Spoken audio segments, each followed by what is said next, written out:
Шешесі мен қыз екеуі кешкі шамның пілтесін сығырайтып шай ішіп отыр. Ортада жайылған шүберек дастархан, онда тігілген қағажу болатын артық ешнәрсе көрінбейді. Кешегі пісірген табанан мен кішкене кесе толар-толмас қуырылған тары, сексеуіл салып қайнатылған жез самауырдың быжылы бағанақ басылған. Қызы қолын алған кесені ұстап отырып, ішіндегісін сылп еткізіп, ерінің ұшымен ішті де алдына төңкере салды.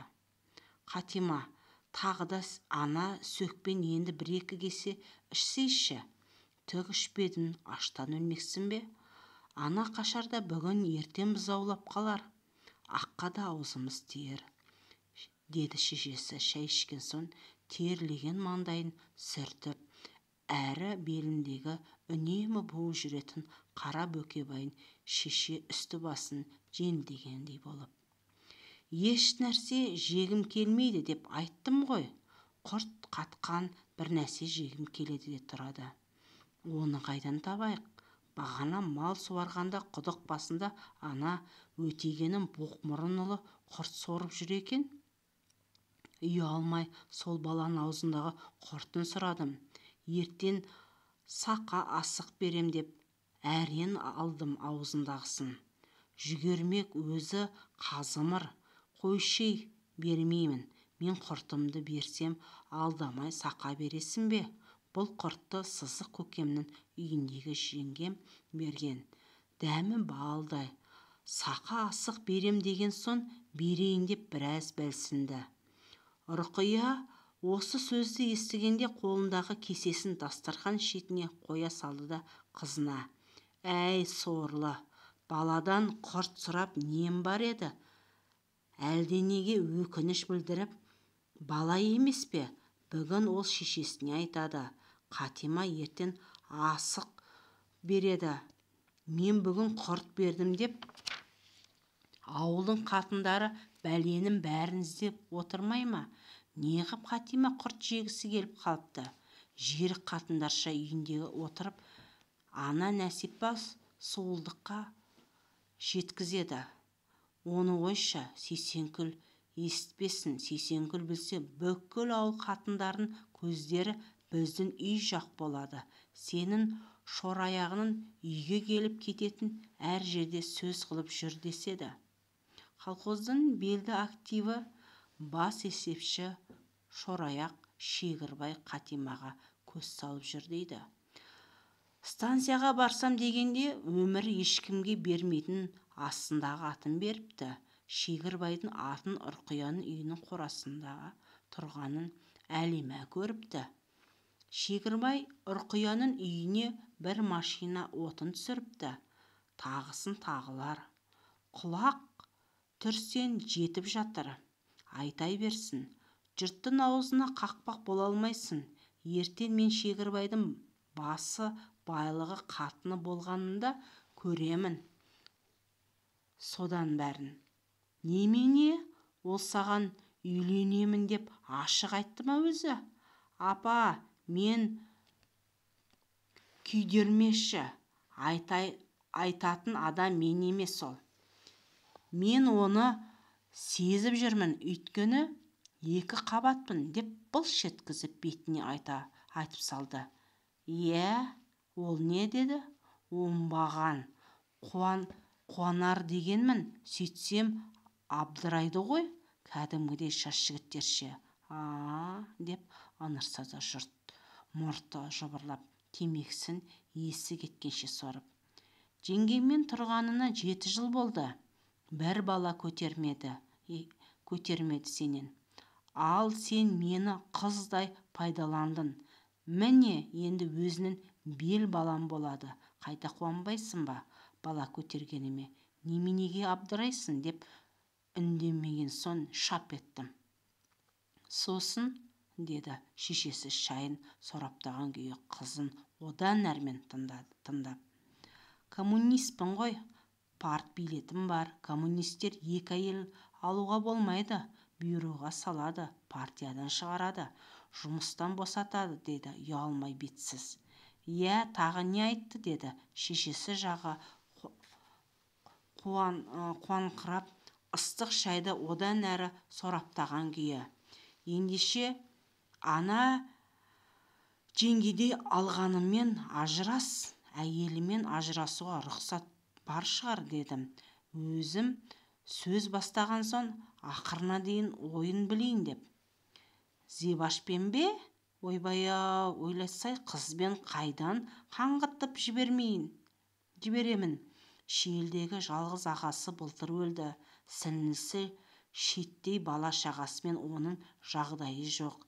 Әсем күліме обал болды ғой.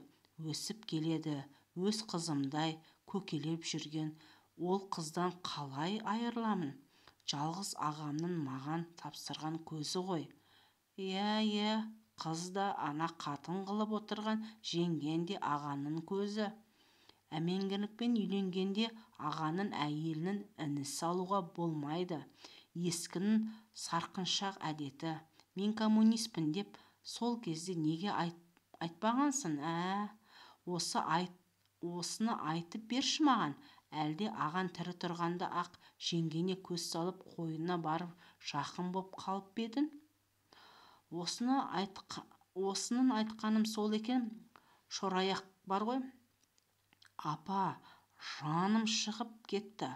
Бірден көзі ежірейіп, бетіме қарап тұрып, түх деп жерге түкіріп жіберді. Мені Құдай сенімен қатты адастырыпты. Енді саған бұлай деп ауыз ашушы болма. Білдің бе, ақымақтың да нағыз екенсің деді. Қатиманың кеудесіне бәрі толып жинақталып қалай шығара себеп болмай тұр екен. Өзінен өзі көтеріліп кетті лезде. Апа, оған бар ғой, мүлде бала керек емес. Менің ішімдегі баладан да ана қызды, ал менің гөрі ана жеңгесін жақсы көреді деп бар даусымен айғайлап қасындағы жастықты құшақтап өкірді.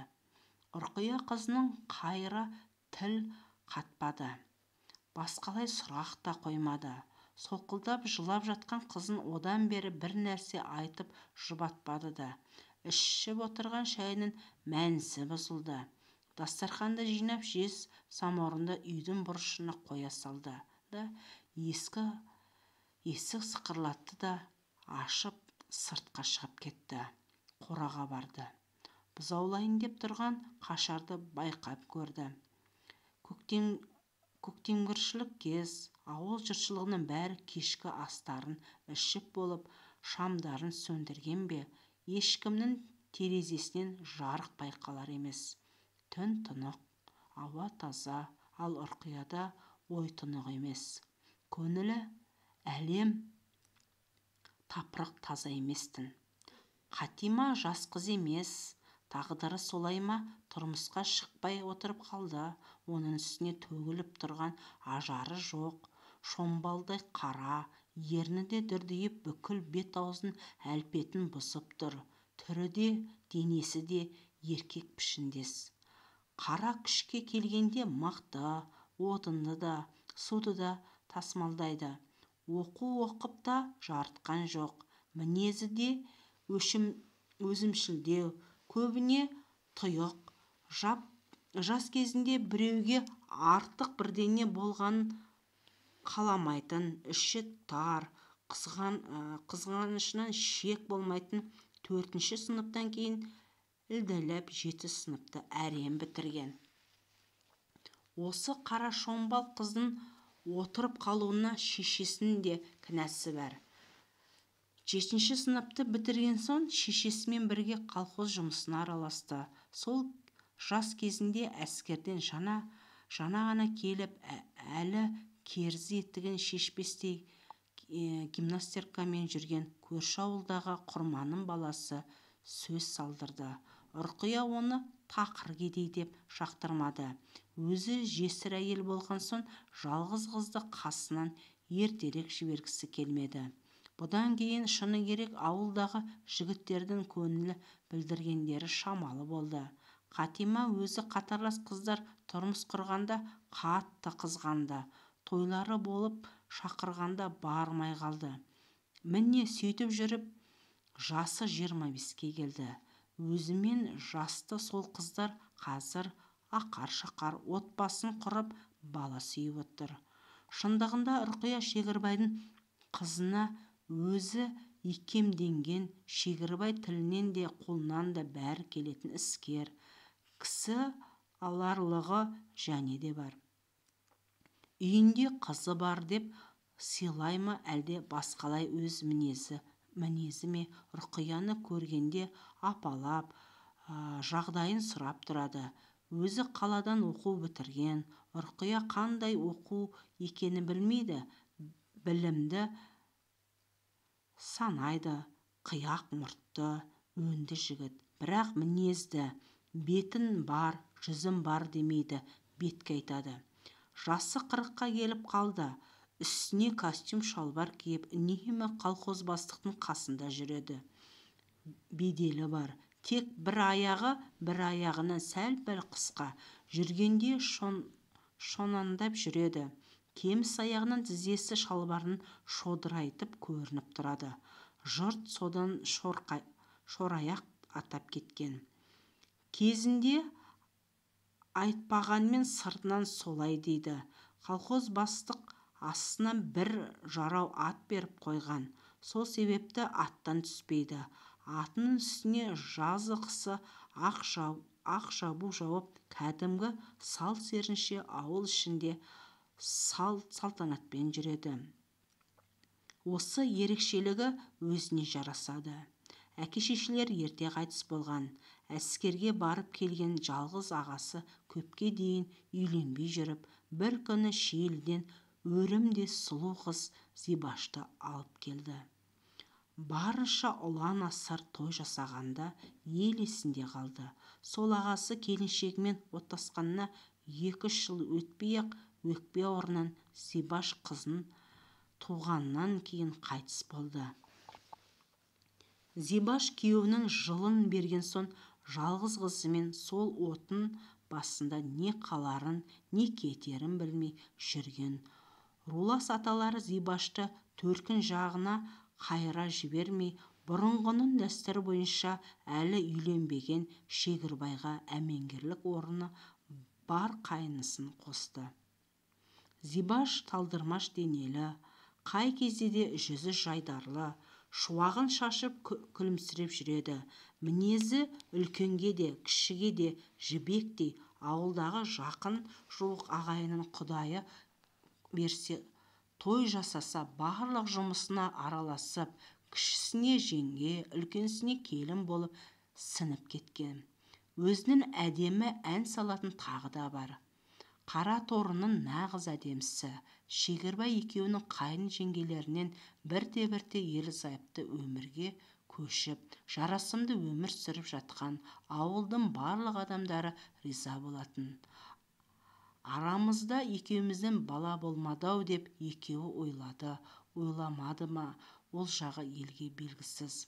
Ағасының көзі болып қалған бүлдіршін Әсемгүлді еркелетіп өсіріп, соның қуанышымен уақыттары өтіп жатты. Бір күні Зибашты құлағына Шегірбайдың Қатиманың үйіне барғыштап жүргенін, Ұрқияның малын шөбіне, отынына көмек бергіш болып кеткенін ұзын құлақтан естіген. Ақылды әйел бәрін дұрыс деп қабылдады. Шегірбай біреуге қыздай үйленемін, ұрпақ сүйемін десе, неменеге қарсы болам, еркі өзінде. Бірақ өз аузынан бір нәрсе деп айтатын шығар. Айта қалса, рұқсатымды беремін, тойын жасап бөлек отау қылып шығарамын. Алыстамай көз алдымда жүрсе болғаны деп іштей келісімге де дайын жүрген. Бірақ Шегірбай өз жағынан Зибашқа бұл жөнінде тіс жармады. Бұрынғы ерлі-зайыптылық қалпында суымай, Зибашқа қайта ынтыға түскендей сезімді байқатып, бөтен еш нәрсені білдірмеді. Шегірбайдың өзіне деген ықыласы бұрыннан да ыстық көріне бастаған соң, Зибаш жұрт сөзіне жеткізе қоймады. Ал Ұрқия болса, әріден ойлады. Қатима мен Шегірбайдың араларына жүрдім бардым тіршілік емес, мүлде басы байлы жақындатсам деп жүрді. Ішкі сезім Қатима тезірек Шегірбайдан бала көтеріп қалса, ол қайда қашар дейсің. Жеңгесі бұдан бала көтерген соң, бала көтергенін білсе, Қатимаға өзі жүгіріп жетіп келер деуге әкелетін. Одан әрі Шегірбай күйеу бала болса, жағдайлары да түзетіліп, мен де жұрт қатарлы дастарханның төрінде отырамын деген үміті бартын. Енді қызының бүгінгі сөзіне қарап отырса, Шегірбай Қатиманы қыздай пайдаланып, жеңгесіне ажырай алмайтындай. Қыз оны жақтап отырып, біреуге некелеспей босанса, ол да өлім емес пе? Бұның арты жақсылыққа апарар қоймас. Қайтсе де бір амалын ертерек жасау керек. Ұрқия алдымен Шегірбаймен өзі оңаша сөйлескісі келді. Ойланып оған дәті бармады. Шегірбайдың мінезінен сескенді. Бір машина отын түсіріп бер дедің, отын түсіріп бердім. Малға шөп жеткізші дедің, шөбін жеткіздім. Етінді асып, алдыма арақ қойып, түн іші болып қалды. Осының бүгін қона сал деп қызының қасыма жалғыз тастап кеткен өзіне емес пе едің? Сол күні үйіне қонам деген ойым жоқ. Болар іс болды. Қызына да ми жоқ. Білегін ұстағанға былқ ете қалған десе не айтады?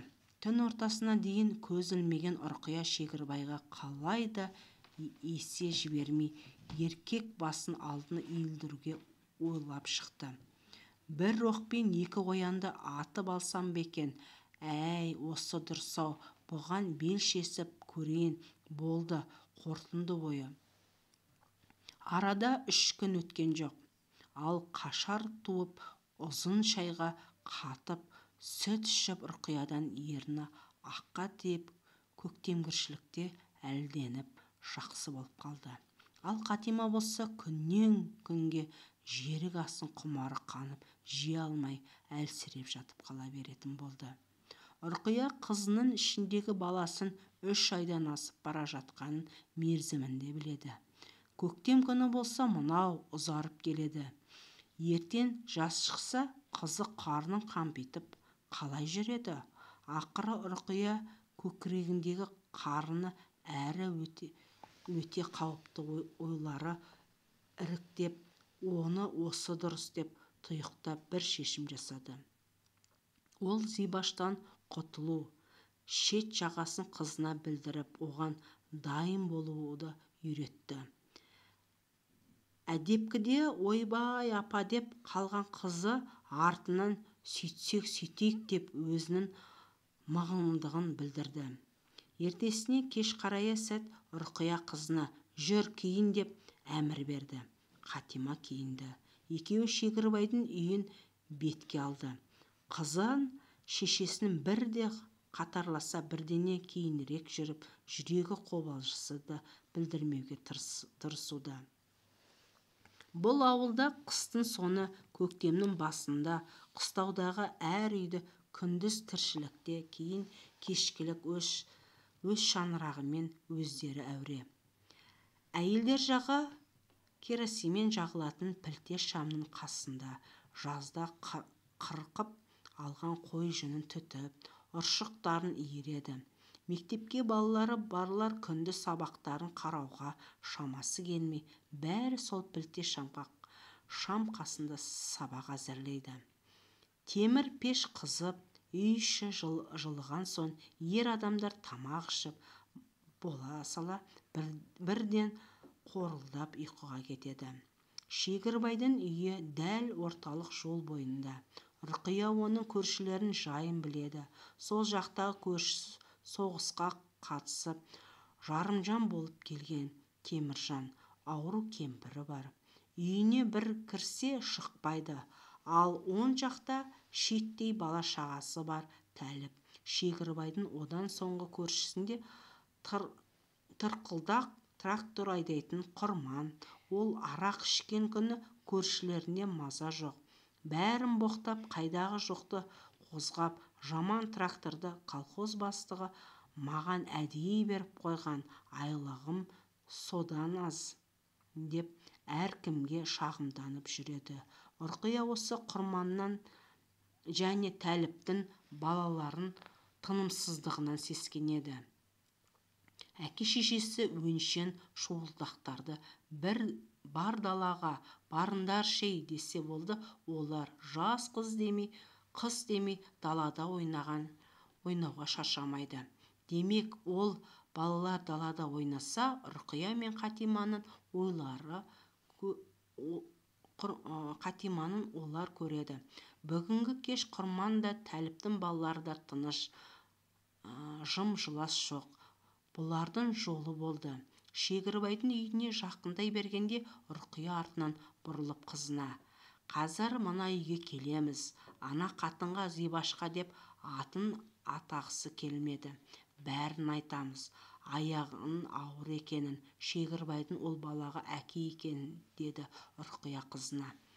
Апа, Шегірбай үйінде болса қайтеміз, деді қызы. Болса қайтейін, көрейін мен оларды. Біздің басынғысы келе ме? Мен ешкімге сені басындырмаймын, ал сен қыз, мен не ымдасам соны орындайсың. Білдің бе? Ал Шегірбай жоқ. Өйткені аты жоқ қорасында. Көрдің бе? Қора бос. Онда біздің жол ашылды. Ауылдағылар кеш қоюланғанша бірінің үйіне бірі келе береді. Сыртқы есік ашық тұр. Зибаш та есігін ілмеген.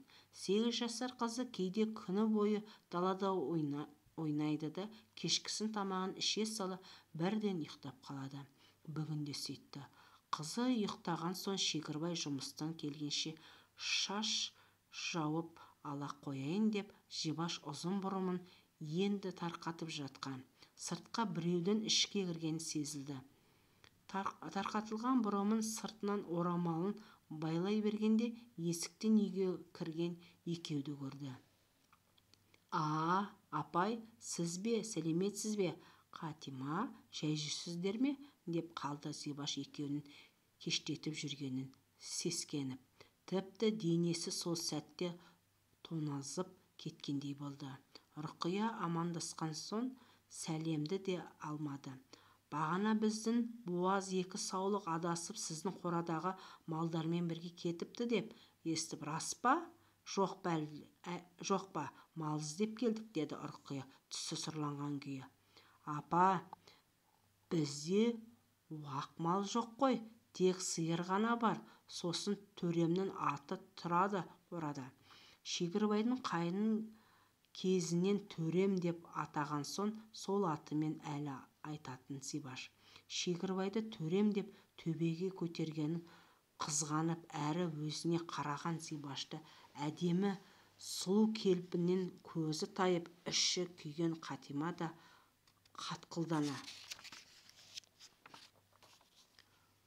қораға барып өзімді көрейік те көзімен, бір мал бар сияқты ғой, деді қарыңғылық дауыспен. Қора ашық тұр, барып қарай беріңіздер, мен қазір кейінірек, деді Зибаш. Жылы шәлісін иығына іле сала сыртқа шықты. Үй сыртында әлі бөтен ешкім көрінбейді. Ұрқия жан-жаққа көзі тігіп қадағалап үлгерді. Аяғына жеңіл-желпі кебіс іліп, Зибаш та қораға қарай жүгірді. Ұрқия сол сәтте қызына әмір берді: мықтап буындар, ананы қораға қарай алып жүр. Қатима берілген әмірді бұлжытпады. Қарулы қолымен Зибашты жамылған шәлісімен бетін бүркеп тұншықтырып қораның ішіне алып кірді. Қатиманың саусақтарының тегеурін бұраулы шылбырдан да күшті еді. Зибаш табаннан үн шығаруға шамасы келмеді. Басындағы байлаған орамалы иығына, онан соң ағараңдап жерге түсті. Енді арқадағы тарқатылған ұзын бұрымды қолына жентектеген Ұрқия Зибаштың басын өзіне қарай тартып, өз бұрымымен тамағын орап, қайыра қыса түсті. Бәрі де қас қағым сәт. Бұл кезде Зибаштан дем де үзіліп, денесі жерге қарай сылқ еткен. Қорада жайбарақат күйсеп жатқан ала сиыр орнынан осқырына мөқ деп түркеліп бөтен екеуге мүйізін сілтей бас салды. Қандықол екеуі бұл кезде қораның есігін жауып үлгерді. Ал сиыр бұдан бір апта бұрын заулаған қасындағы бұзауын бір күнде баптап жем беретін иесін бір иіскей жануар еш нәрсені түсінбей танауы пысылдап күйіс қайрай берді. «Тоқта!» деді Ұрқия қызына қорадан шыға сала, сәл сыбырлай жан-жаққа қарайық. Біреу-міреу көріп қалмасын. Айтқандай Тәліптің балаларының бірі ысқыра сыртқа шықты да ысқыра шаптыртып қайыра үйіне кірді. Қылмысшылар келесі үйдің терезесі жоқ жақтан әрімен қарай жүре берді. Қатима үйге келе сап, «Апа, жүрегім қатты соғып тұр», деп шешесіне қарады. Шешесінде «Біз кісі өлтірдік-ау» деген өкініштің бірі байқалар емес. «Жүрек-бүрек дегендей енді маған айтпа», деді шешесі барынша қатуланып. «Бәріне берік боласың. Осының бәрі сен үшін. Сен үшін істедің, білесің бе? Мен де сен үшін. Ана екі езуіне берік бол. Түрмеде өзін шіріп, не мені шіртпейтін десен, қайда бардың, не көрдің, не жасадың, оны ойлаушы болма. Бұл істі бір емес жасаған. Шораяқ. Түсіндің бе, шораяқ? Шораяқтан көреді. Ол түрмеде кетеді. Қарада тұр. Дәл солай болады. Ал менің жайым ше, апа? Үйде отырып босанам ба, күйеуге тимей?» «Тиесің. Енді Шегірбай ешкім емес, сенікі. Тек артын күт», болды шешесінің бұдан әрі айтқаны. Түнімен Ұрқия көзілген жоқ. Аллаға сыйынудан да қорқатын, қылмыс жасап отырып не деп сыйынбақшы. Әйтеуір таң алдында көз ілініп кетіпті. Тұрғанда күн көтеріліп, біраз уақыт болып қалған. Құдық басында мал суаруға келді. Малдарын суарғанда сұмдық үрейді. «Ойбай, ойбай, сұмдық! Өмірі болмаған, көрмеген, естімеген сұмдық. Естідің бе? Алла сақтасын. Зибашты біреу қорасында қылғындырып өлтіріп кетіпті. Бір кебісі бір жерде, жаулығы бір жерде, екіншісі кебісі екінші жерде қалыпты. Сорлай, жазығы жоқ періштем-ай. Шегірбай кеше станциядан от-шоттан кеш кепті. Түнде қораға атын қояйын десе, аты үркіп тепсініпті. Қораның ішіндегі сілейіп Зибаш жатыр дейді. Ой-бой, қарағым-ай, қарағым-ай, кім екен қастандық жасаған Зибашқа? Сиыр туды, түсте уыз көже ішіңдер деп бүгінге шақырып еді кеше. Шешей-ау, мені де шақырған сол уыз көже. Милициялар түнде ақ машинамен келіпті ғой, енді облыстан келеді, дейді тергеушілер. Зибашты ауданға ма бір жерге жоғары жаққа алып кетіпті бағана. Денесін тексереді дейді. Міне ақыр заман. Астапыралла, астапыралла. Ұрқияда бір сұрақтар қойғысы келген, бірақ қойған да үндеген де жоқ. Зауқы болмады өтірікке. Зибашты өлтірген қаншілер обалын тарсын Құдайдан. Алла қинасын, өзін дәл сондай етіп ибадай ана кішкене қызына обал болды.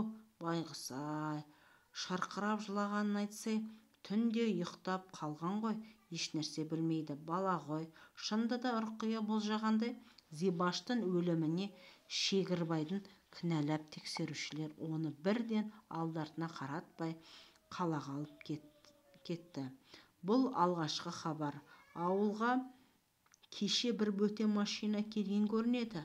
Тура Шегірбайдың үйінің қасында тоқтаған дейме.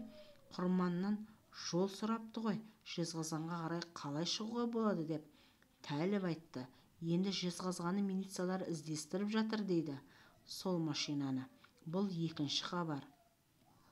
Тергеушілер ауыл адамдарын, көршілерін түгел қалдырмай сұрағымен ешқандай ілікті таба алмаған сынайы.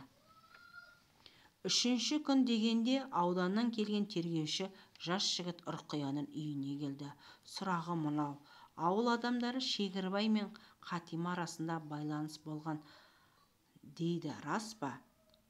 Қызы көзі бадырая шешесіне қарады. Не деп айтарға дайын емес еді. Рас, деді Ұрқия, Әліптің артын не байқатады деп. Мен қызыңыздан сұрап отырмын, сізден емес.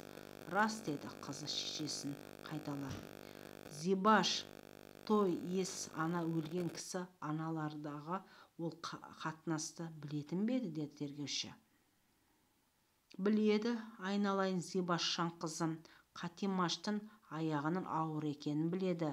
Естігенде қуанған, деді тағы да Ұрқия сөзге өзі араласып. Өйткені Зибаш Шегірбайға бала туып бере алмады. Оны жеңгелей алған.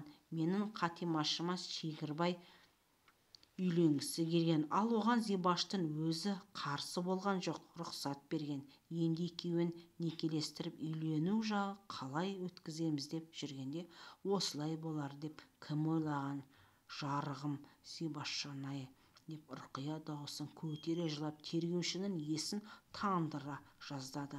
Апай, қойыңыз енді, жыламаңызшы. Иә, қиын жағдай. Сіздердің Зибашпен ара қатынастарыңыз жақсы болған екен ғой, деді тергеуші қайта ыңғайсызданғандай бұрынғы сұрағына. Ойбай-ай, ол не дегеніз? Зибаштың жүрегі кең еді ғой. Апалы сіңілдей боламыз екеуміз. Осыдан балалы болсан, бауырыма салып өзім өсірем дегенінде айтқан. Зибаш, айналайын, деді Ұрқия. Одан сайын көз жасын көлдей етіп, бетін етегімен көлегей жасын сүртіп қойды. Қойыңыз, жыламаңызшы, енді жыламаңыз, деді тергеуші жұбатып Ұрқияға. Қиын боп із табылмай тұр. Естіп жатырмыз ауылдағы сөзді, біреулер Шегірбай екен деп жатыр. Қайдан білейік, Құдай біледі ғой. Бізге де оңай болып тұрған жоқ, деді тағы Ұрқия, тергеушінің кімнен кінә іздемекші боп жүргенін білейін деп. Тексеріліп жатыр, бірақ белгісіз. Мүмкін басқа, мүмкін ол да емес. Мен сіздерге еш нәрсе дей алмаймын. Тергеуші қағазына бір нәрсе түрткілеп сыпайы қалыппен сау болыңыздар деп шығып кетті. Деп демін ішіне алды Ұрқия. Бәленің басы бізден қайтқан сынайы, деді сосын күбірлей. 4-5 күн өткен соң Зибаштың денесі қаладан ауылға әкеліп, бүкіл ағайын улап-шулап жерледі. Сүйегін мұсылманша жууға рұқсат бермеді. Дәрігерлер бәрін жуып, денесін қатырып дәрілеп тастады. Қайтып ашуға болмайды, деді, ораулы денені аштырмай. Зибаштың намазына Ұрқия да Қатима да қатысты. Ауыл жұртшылық арасында бұрын мұндай оқиға болмаған. Барлығы оқыс өлімнің себебін кімнен көрерін білмей таңғалысты. Опырмай-ау, жауыздар-ай, жауыздар, бұл дүниеден өздері де қиналып өлгілер-ай, Құдай бар болса сазайын тартқызыңыздар. Әлі олардың қалай ғана өлтіруге дәттері барды екен. Зибаштың нағыз періштей-ау демен адам қалмады. Айтылған сөздерін бәрін Ұрқия мен Қатима түк болмағандай қалыпты өз құлақтарымен естіп тұрды. Осыдан кейін ауыл адамдары жарты жылға жуық үлкен қорқынышта жүрді. Жұрт әлденеден күдіктеніп, күндіздің өзінде де есіктерін тарс кілттеп алатын болды. Жолай өткен барлық машиналардан сақтанып қарап, бала-шағаларын бәрін байқап жүруге үйретті. Шегірбай Зибаштан кейін біресе ауданға, біресе облысқа қайта-қайта шақырылып, 1 айдан астам әрі-сәріде жүріп, әйтеуір түрмеге қамалмай аман шықты. Бұл қылмысқа Шегірбайдың мүлде қатысы болмағаны айғақталған. Бірақ колхоздың бас есепшісі қызметінен босатылып, жай ғана тракторшылардың бригадирі болды. Колхоз бастығы берген атқа енді Шегірбайдың орнына бас есепші болған Мәлік отырды.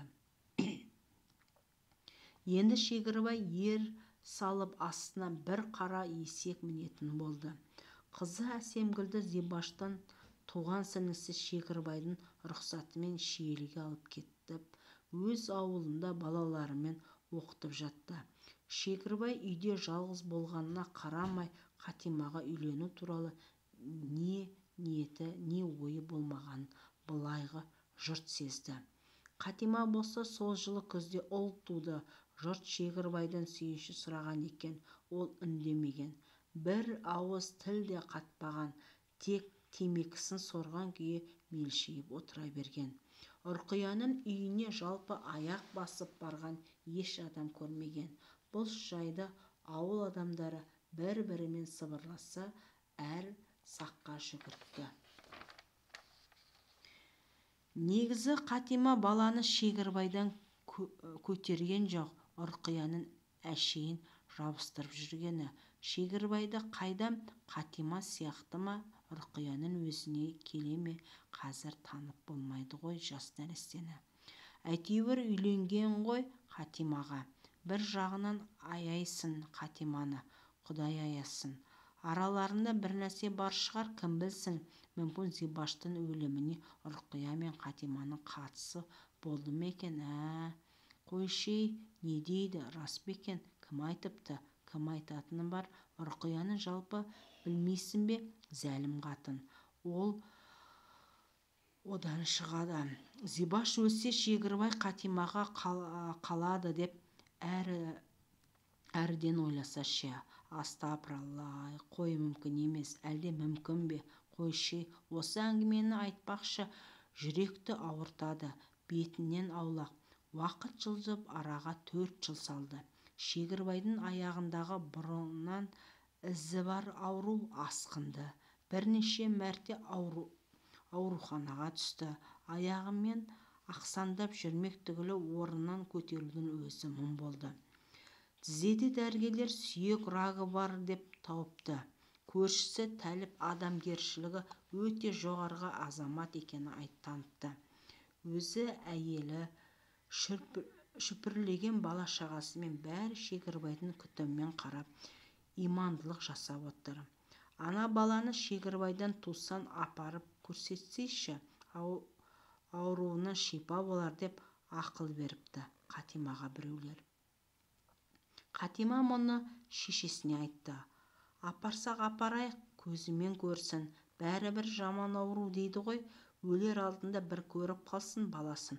Мүмкін ана үйді қалған малдары бізге қалдырар, әйтпесе бақтым-қақтым деп Тәліп иеленіп кетер, деді. Нәпсісі қайра байлыққа, малға ауған Ұрқия қызына киіндіріп, баланы барайық, көрсетейік.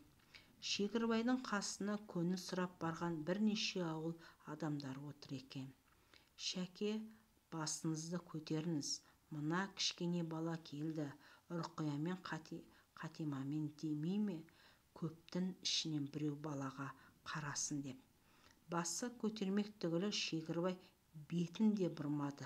Біраз үнсіздік орнады. Бұл бала ананың ішінде жатып кісі өлтірген қылмыскер бала. Үшеуі де келіп тұрма, бұлардың үшеуі де қылмыскер. Осылардың қылмысын дәлелдеп ұстап беретін айғаққа қол жеткізе алмадым ғой. Келген тергеушілер де шірік болды шетінен. Әттен-ай, әттен, ұстай алмады ғой, ұстай алмады. Зибашымды өлтірген осы үшеу. Шықсын қазір үйден, депті. Барынша тісін қышырлатып, екі жұдырығын түйген күйі. Ұрқия мен Қатима мұндайды күтпеген болар. Тез-тезтіп есіктен әрі шыққан. Көп заман Шегірбай да өмірден өтті. Айтылған сөз, атылған оқ. Шегірбай 4 жыл өткен оқиғаға өзі нүкте қойып, кімнің кім екенін жариялап кетті. Нағыз үкім осы шығар. Ел іші қайта гуілге көшті. Құр гуілден не бітсін? Ақыры гуіл басылды. Ауыл да, адамдар да бұрынғыша тіршіліктерін жалғастыра берді. Сол қылмыс кімнің қолымен атқарылды? Әркімде бір болжам ғана қалды.